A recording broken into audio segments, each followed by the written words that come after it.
Hello and welcome to my channel. My name is Venus and today I want to talk about the 10 books that I read in the month of January.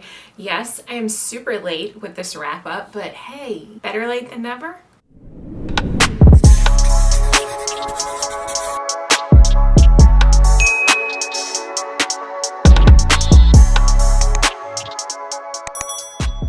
So I don't know if you guys remember, but I named my January TBR like the perfect TBR, and it did end up being just that. I highly recommend all of the 10 books that I'm getting ready to talk about. I loved them all. I think the ratings are like 3.5 to 5 stars. 3.5 is still a really good rating for me.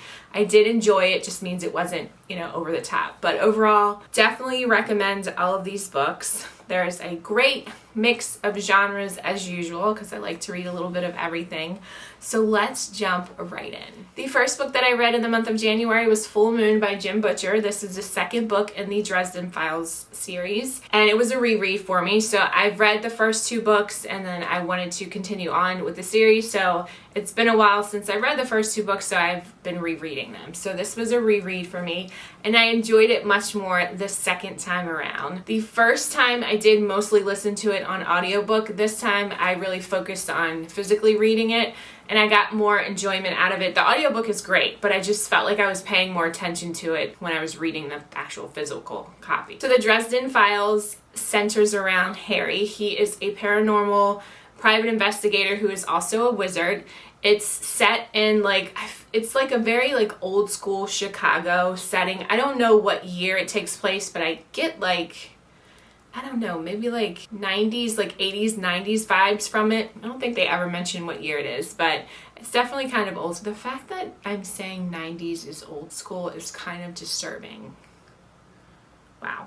So in the title, it's called Full Moon. So what do you think kind of supernatural creatures is Harry trying to find in this book?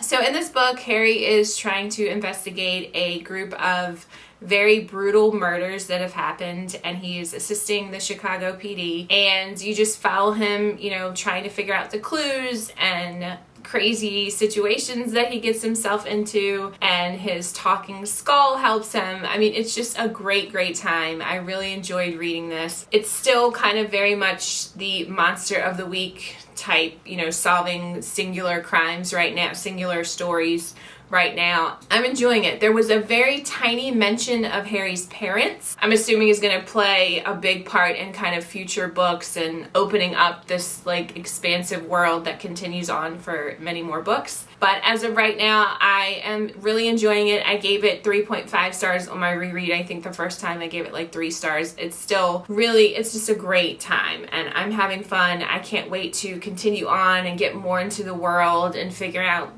more of Harry's history and his parents and all that backstory. I mean, there's a demon in this that was named Chauncey.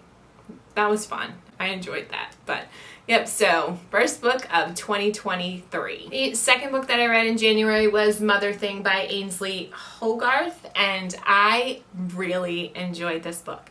This book is not for everyone. It is very bizarre and it gets very dark. There's definitely trigger warnings for suicide and mental health, child abuse. It gets pretty graphic at the end with one of the scenes that kind of made me a little nauseous, but overall I highly recommend this book if those aren't things that would turn you away. It was a fun time. So this book is about Abby and her husband Ralph, and they have moved into Ralph's mother's home. Her name was Laura, because she is really having some mental health issues. And eventually, very soon, within the first couple pages, Laura, the mother-in-law, takes her life. So she commits suicide, and it kind of spins Ralph into this severe depression. And Abby is determined to kind of bring him out of that. Both of them have had very traumatic childhoods, so there's definitely some, some not so fun stuff when you get the flashbacks from Abby's point of view about her childhood and things about the way that Ralph's mom used to treat him. But you're in Abby's head, so this is told from her point of view, and it's a lot of inner monologue, and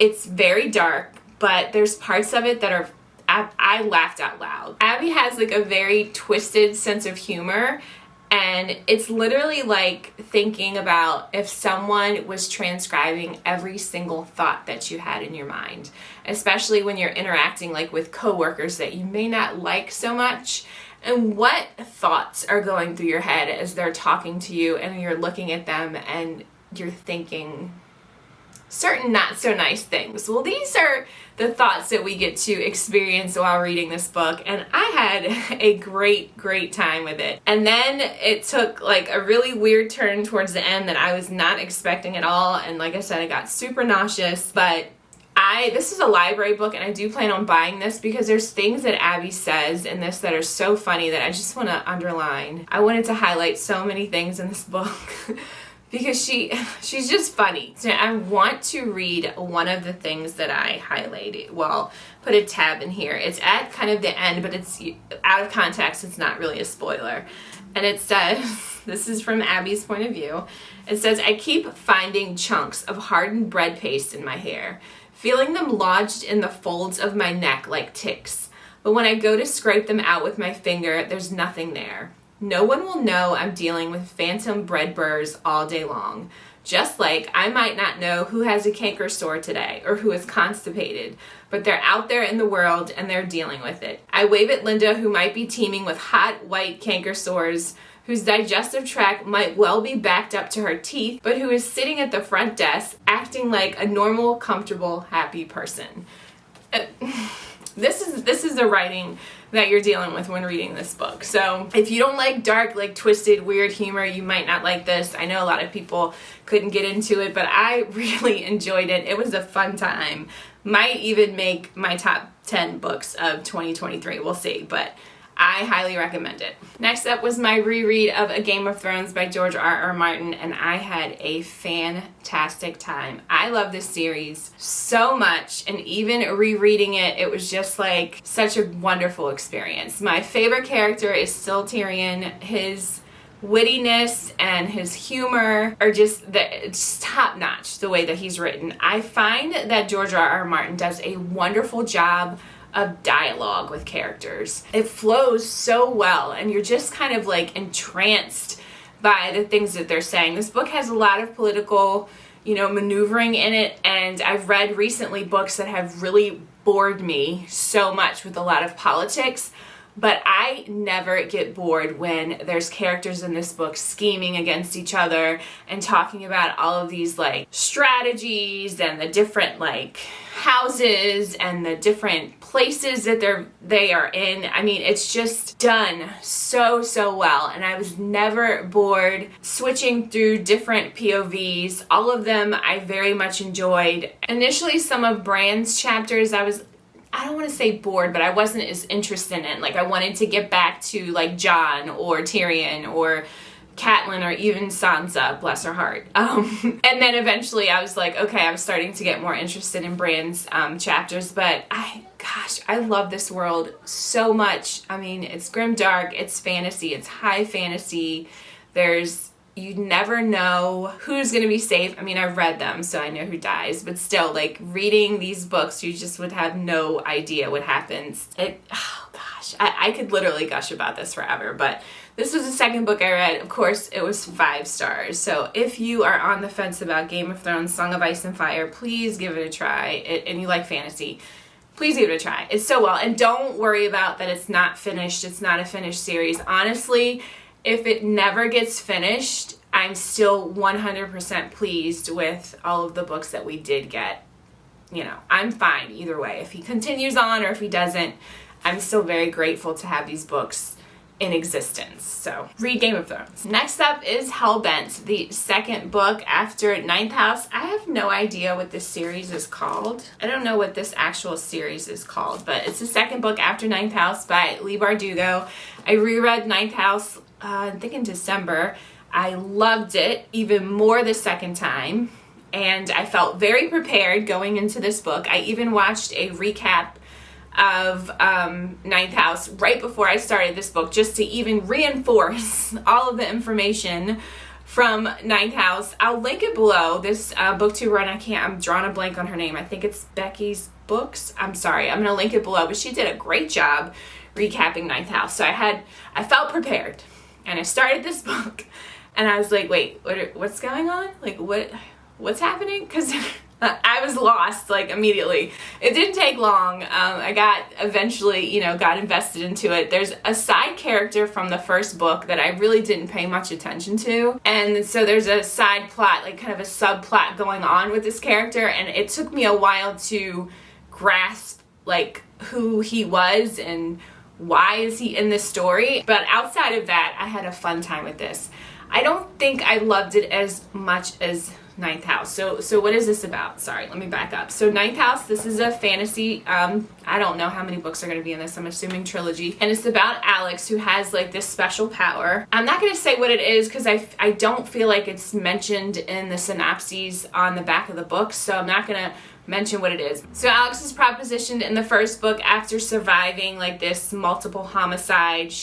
While she's in the hospital, she is asked to come and go to Yale, fully funded, as a student, and they want her to be like this kind of mentee to this gentleman named Darlington and monitor all of like the secret societies in Yale. So she does that. A chain of events happen.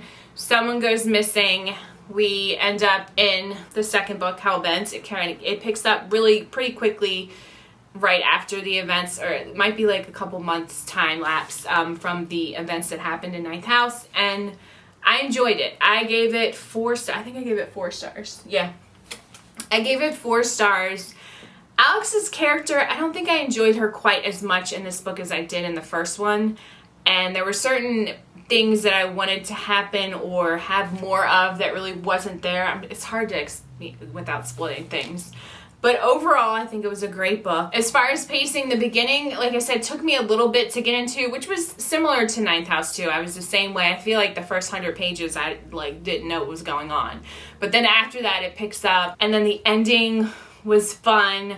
I look forward to kind of seeing where it goes in the next book. And the group of characters that we follow in this book it was a great time. So this year I'm rereading Harry Potter. So I finished Harry Potter and the Sorcerer's Stone, and the nostalgia just flooded me and put me in such a great place mentally. I love this series so much. These characters, Ron Weasley is still my favorite. Some of his one-liners in here had me laughing out loud. Hagrid, just all of the things. I got so emotional. My family was like, what is wrong with you? Like the first chapters I started reading it because I don't know, it just means so much. The series means so much to me. It's such a huge part of my life, and getting back into this world with these characters, I just got emotional. So I can't even imagine how I'm gonna be when I finally go to Universal Studios and see like Hogwarts and everything. I am gonna be a hot mess. But yeah, nothing else to say. Harry Potter and the Sorcerer's Stone, 5 stars. Next up, How to Sell a Haunted House by Grady Hendrix. This book was different. What the heck? Yeah, I went into this not realizing how much or how creepy puppets are. I don't think I've ever really liked puppets. Never enjoyed like ventriloquists. They always kind of freaked me out. Don't like porcelain doll. Don't like dolls. Don't like porcelain dolls. Raggedy Ann dolls. Like they all creep me out. As a matter of fact, my daughter has a porcelain doll that her grandmother gave her that is in the attic, and hopefully it stays there forever because it's just creepy. And after reading this book, I feel like I also need to just get it out of my house because, okay, so this is a horror book. And it is about 2 siblings whose parents have passed away, and they have to try to get the house ready to sell, but they basically hate each other. You are mostly in Louise's point of view in this book, and she has a young daughter. She moved away from her parents with the home that they grew up in, really doesn't have much ties to her family. And then when her parents, die, she goes back home to where they live to try to sell their house and all the things that need to be done with her brother and the rest of her family. And like I said, her and her brother absolutely hate each other. And you learn why their relationship is so rocky through flashbacks. And I had a fun time with this. It's very bizarre. It is very bizarre. This is not something that I would recommend to just anyone. Number one, puppets. Killer puppets. So Louise's mom this is so weird. Louise's mom she had like a puppet ministry in their church. And so she made a lot of puppets and dolls, which pretty much consumes their home. In one of the rooms, it's just like all puppets. And one of the puppets she's had like since childhood, I think it's since childhood or a very young age, named Pumpkin. Pumpkin, yeah. And this puppet, I'll just say, I don't want to spoil it. So Pumpkin plays a big role, I'll say, in this story without spoiling it. The only thing that I didn't like, so I had a great time with this. I gave it 4 stars. The only thing that kind of threw me out of the story a little bit, or I didn't enjoy as much, is when we get Mark's point of view from like, we shift to like him telling his story about why he kind of is the way he is towards Louise. And it was weird and really boring to me. So like that whole part of the book I could have done without. I really could have. But then we get back to current time and, you know, what they're fighting through, and I enjoyed it. I don't know, Grady Hendrix likes to put like these little weird heartwarming moments in his horror books that I'm here for. I love it. And if I have to rate this out of the books that I've read so far, I'm going to say the Southern Book Club's Guide to Slaying Vampires is my favorite, and then My Best Friend's Exorcism is second. This one is third, and I hated the Final Girls Support Group Club, whatever that was called, so that's not even on the list. But my third favorite, but still I really enjoyed it. But again, if you aren't really into like puppet horror or can't really suspend like your belief, because this is way over the top, then I wouldn't bother with this. But if you don't mind a really weird read, it was creepy. There were parts that were really creepy and a little gruesome, but also heartwarming at the end, if you can believe it, then I definitely recommend checking this out. Next book that I read was Timeline by Michael Chrichton. This is also a reread for me. I read this book, I think it came out in the 90s, so right when it came out is when I read it. I'm a huge fan of Jurassic Park. I love Michael Crichton's writing. I absolutely loved this book back when it came out, and I watched the movie and loved the movie. And on reread, I don't think I loved it as much as I did the first time I read it. It's still a good book. I definitely recommend it, especially if you like anything that has to do with the Middle Ages, medieval history, because it's a lot of science about that and the history of Middle Ages and like their weapons and things that they used in the wartime and all of that. So it's very heavy on that. There were quite a few parts that really dragged on for me in this one that I really struggled through and was like trying to had to push through, and I even just decided to get the audiobook to kind of help get through it, because I was like, man, I don't remember it being like this slow the first time I read it. So what is this about? This is about a group of historians that are being funded by this billionaire physicist who is just an over-the-top villain in this book. And he is trying to recreate times in history so that he could, make money off of it, but also by using time travel. And so this group of historians is in France. I think it's France. Yes, I'm pretty sure it's in France. And they're trying to rebuild this area with these castles right kind of during the time where there was a war between France and Britain. While they're doing this, someone comes to visit, and one of the main professors that is on this dig is starting to wonder why this billionaire is so insistent on them recreating this and all of the things that he's asking them to do. So he goes back to talk to the billionaire, and next thing you know, he comes up missing. So a group of different type of scientists go back in time into the 14th century to try to save the professor.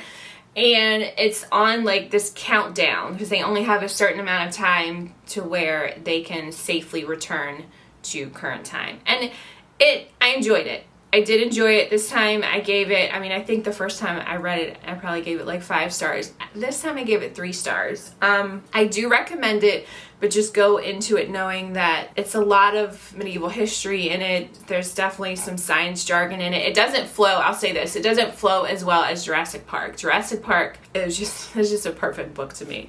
This one is a little bit more of a struggle for me this time, or maybe it was just my mind space. I don't know. I just didn't enjoy it quite as much. I'm glad that I own it. I'm definitely going to revisit it again at some point in the future. Maybe it'll change my mind and I'll go back to loving it. I don't know. If you have no interest in like medieval history or Middle Ages or sciencey stuff, then I wouldn't even bother reading this. But if that's something that you like and love learning about medieval times, then definitely give this a try. And then also I rewatched the movie, because there was a movie for this, and it had Gerard Butler, the actor that plays Lupin from Harry Potter, Paul Walker, rest in peace. Same thing with the movie. I was like probably a teenager. What year was this? Did this come out? It was the early 20s. So I was like 22 or something when this came out. And I, of course, was a huge Paul Walker fan and just couldn't wait to watch this movie. And I loved it, and I remember hating, so there's a character in this named Kate who is like supposedly like Paul Walker's love interest. They switch it up a little bit in the movie, but it's sort of like that in the book too. So Kate is a character in the book. I hated that I don't want to say hated. I didn't like the actress they picked to play Kate in the movie, and it still translates however many years, 20 some years later, to where I just didn't like her at all. I just didn't think they did a good casting job with that. She still got on my nerves. And rewatching it, and I watched it with my husband, he enjoyed it. Gerard Butler did great. He was the character that was like really into like medieval like weapons and strategies and stuff like that. He did a wonderful job. Overall, it was just an okay movie. It's not the greatest. Paul Walker, bless his heart, but he wasn't that good in that movie looking back on it now. So if you're interested in reading it or watching the movie, there's some options there for you. But I did have a fun time, and I'm glad that I reread it and rewatched the movie. Next up is Stephen King's The Shining. This is my very first time reading this book, and I struggled a little bit with it. There were parts that I very, very much liked that was really creepy, and then there were parts that just really dragged on. So this book is about Jack Torrance, and he has some anger management issues, and he is trying to find a new job, and there is a job opening at this hotel called the Overlook Hotel. And in the winter, I think it's from October to May, they shut the hotel down, but they need someone there living there to kind of run things so it doesn't freeze, and whatever is needed in like really cold weather to maintain the facilities. And so he is offered this job, and he's told up front that the previous caretaker during this time kind of went crazy, literally got cabin fever and murdered his family. And Jack is like, no, I'm good, we're gonna be fine, not an issue. And so he moves his family there. It starts out okay, and then of course it goes downhill from there. And there are parts that are really, really creepy in this. And Jack's son, what is his name? Jack's son, Danny, he's a little different. He's got like this little power, I'll say. So I went into this book, I knew nothing about The Shining. Didn't know what The Shining meant. Outside of just seeing Jack Nicholson and pop culture references to The Shining, I didn't know anything about it. So there's actually a chapter in this book called The Shining, which talks about what it is and what a person... I don't want to spoil it for people that have never read it like me, because that was a cool thing. So I'm not going to say. There's just a chapter called The Shining. That is obviously the name of this book that I thought was really, really cool. It's like my favorite chapter in the book. But Danny, their son, has this power, and I really thought that was interesting. There are parts of this that really focus on the history of the Outlook Hotel, because it does kind of like, it's a reason why some of the events happen if you know the history of the hotel. But just like Stephen King is known to do, it was very drawn out, and I had a hard time getting through those parts. So overall, I enjoyed the book. I gave it 3 stars. I feel like if I read it again, I'm gonna like it even more, because I know what to expect going in. I almost feel like I overhyped this book in my mind, and it didn't quite live up to that. But now that I've read it, and even looking back on it, there are parts that were really great, and then not so much. I do want to mention for Stephen King books, if you have never read his books, he really uses derogatory terminology a lot in his books. He uses the N-word, a lot of homophobic terminology. In it was homophobic, N-word, anti-Semitic, just all of the things. And I'm assuming he does that to make you really hate the characters that are using these words. But if you are sensitive to that, I would not read any of his books. I just wouldn't, because this is the second book that I've reread, the second book that I've read where it's very prominent, and I hate the N-word. So it was just like, all right, seriously, like, do we need to, like, can we not? So I just want to mention that if you've never read Stephen King books and you have triggers for people that just really use horrible, toxic words, then I just wouldn't even read his books, because it was a lot in it. It's in this one. It's probably going to be in other books that I read. I can tolerate it because I think ultimately he is an amazing writer. But if you are sensitive to that, just don't even bother. Just don't. All right, so that tangent I just went on. What else do I want to say about? I think for me, the scariest part of this book is just knowing that this family is trapped. You are literally trapped in this hotel with, like, communication is down because of the storms. Sort of because of the storms, I'll say. And transportation, it's like damn near a blizzard, so it's like whiteout conditions. And you're stuck in there, and that would scare the hell out of me. Like, stuck in there with this man who's losing his mind. So that was definitely creepy. So then after reading the book, I watched the movie, which I actually enjoyed much more than the book. First time around, again, I'm gonna reread it. I'm gonna rewatch the movie. But I really enjoyed the movie. And this movie came out in like 1980. So sometimes, you know, when you watch like older movies and it's like, it just looks old or it's like corny. I mean, and in parts of it was, because it's, you know, from 1980, but I had such a great time watching The Shining. It is definitely going to be a new favorite movie that I watch, you know, in spooky season time. The cinematography in the very first 2 minutes of it when Jack is driving up to the Outlook Hotel to interview for this position is absolutely stunning. And it sets the tone of like how far away this hotel is above everyone and away from civilization. And then the music that they used during this movie, it just built up so much suspense. I mean, I was really into it. I loved it so much. Some of the camera angles were really interesting that they used. Jack Nicholson was fantastic. There are a lot of things that they changed that I didn't like. You kind of miss the whole backstory of the point of, you know, what goes on and happened at this hotel. And then even Danny's parts, the son, were changed. And the ending, I did not like the ending of the movie as much as the book, but I loved the movie. 4 stars for the movie. Absolutely loved it and can't wait to watch it again. So that was a lot for The Shining. And then the last book that I read in January, it was another reread, and that's Mistborn by Brandon Sanderson, and had a great time again with this book. This is fantasy about Vin, who I feel like I always like trip up when I try to explain this book.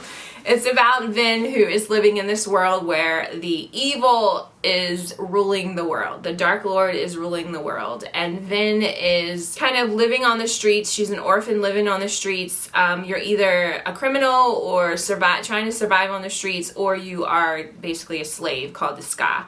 And she is with this group of men that are just, you know, not good, and they abuse her, but they use her because she has this power. And so this man named Kelsier, he comes and he decides that he wants to overthrow the Dark Lord, and he gets a group of people together with different abilities. And Vin is called a Mistborn, and in this movie, in this world, Allomancy is a huge part of the magic system, and they can push and pull on different metals and do all these like really cool things. And it goes into very, very detailed descriptions of how that works. And there's a whole section in the back that breaks down all of the metals. And it's just really cool. Brandon Sanderson is such a great writer, and I really enjoyed it the second time around. I can't wait to continue on with this book, or this series. So yeah, that was the last book that I read in the month of January. Mistborn, I gave 4 stars. So, oh, I forgot. Went a little bit out of order here. I'm glad I take notes because I almost forgot. Another book that I read was Beyond the Wand by Tom Felton, who plays Draco in the Harry Potter movies, and this is a memoir, and it was wonderful. I loved every single thing about it. I listened to the audiobook. He narrates the audiobook, which always, you know, makes the experience so much more deeper when the author narrates their own memoir, and it was fantastic. I mean, hearing the behind the scenes of, you know, obviously things that happened on the Harry Potter set and how he was the bad boy on the set, playing a bad character also with his little crew, Crabs and Goyle, those actors, and even just learning about his family and his upbringing and the struggles that he had after Harry Potter. And it was a really good book. I really enjoyed it. I loved hearing him tell his story and the things that he went through. And it was so many heartwarming moments on the set of Harry Potter, especially with Alec Rickman, the actor that plays Snape. There was moments that he talked about with him that got me emotional because he's passed away, and his relationship with Emma Watson, who plays Hermione. It was just very sweet, and I highly recommend, if you're a fan of the movies, definitely check out his memoir. It was great. It was a great read. So I almost forgot to mention that, and I gave that, I don't remember if I said 5 stars. So that's it. That's my January wrap up. I think it was a great month, and I can't wait to tell you guys about February because it's the total opposite. Yeah, so look forward to that. That's all I have. Thank you guys as always for stopping by. If you are new here, thank you for being here. Please hit that like and subscribe button, and I will see you guys again soon. See ya.